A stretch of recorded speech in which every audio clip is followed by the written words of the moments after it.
আর ସକାଳର ବଡ଼ ଖବର ସକାଳର ଲାଟେଷ୍ଟ ଅପଡେଟ୍ ଚାଲିଗଲେ ଓଲିଉଡ୍ ଜଗତର ପ୍ରସିଦ୍ଧ କଣ୍ଠଶିଳ୍ପୀ ଜଣାଶୁଣା ଦାଦା ନାମରେ ପରିଚିତ ଥିବା ଅଭିଜିତ ମଜୁମଦାର କଟକର ଭୁବନେଶ୍ୱର ଏମ୍ସରେ ଦୀର୍ଘ 5 ମାସ ଜୀବନ ଯୁଦ୍ଧରେ ସଂଘର୍ଷ କରି ଗତକାଲି ହିଁ ତାଙ୍କର ମୃତ୍ୟୁ ଘଟିଛି।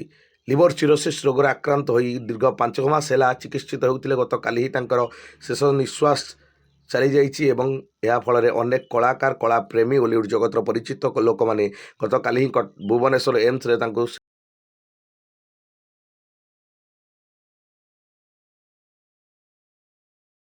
ଶେଷ ଦର୍ଶନ କରିଥିଲେ। ପରବର୍ତ୍ତୀ ସମୟରେ ଝାଞ୍ଜିର ମଙ୍ଗଳାକୁ ତାଙ୍କ ମର ଶରୀରକୁ ନିଆଯାଇଥିଲା, କାହିଁକିନା ଝାଞ୍ଜିର ମଙ୍ଗଳାରେ ହିଁ ସେ ବିଗତ ଦିନରୁ ରହି ଆସୁଥିଲେ। ସେଠାରେ ଅନେକ ପ୍ରଶଂସକ ତାଙ୍କୁ ଦେଖିଆ କରିଥିଲେ ଏବଂ ପରବର୍ତ୍ତୀ ସମୟରେ ପୁରୀର କଟକର MRR ଷ୍ଟୁଡ଼ିଓ ନେଇଥିଲେ। ପରିଶେଷରେ ହିଁ ପୁରୀର ସ୍ୱର୍ଗଦ୍ୱାରରେ ଶେଷ କାର୍ଯ୍ୟ ସମ୍ପନ୍ନ କରାଯାଇଥିଲା। ମୃତ୍ୟୁ ବେଳକୁ ତାଙ୍କୁ 54 ବର୍ଷ ହୋଇଥିଲା। ସେ ଲିଭର ସିରୋସିସ୍ ରୋଗରେ ପୀଡ଼ିତ ଥିଲେ। ଏବେ ପ୍ରଶ୍ନ ଉଠୁଛି, ଆଉ ମେଲୋଡ଼ି ଗୀତ ଆସିବ ତ?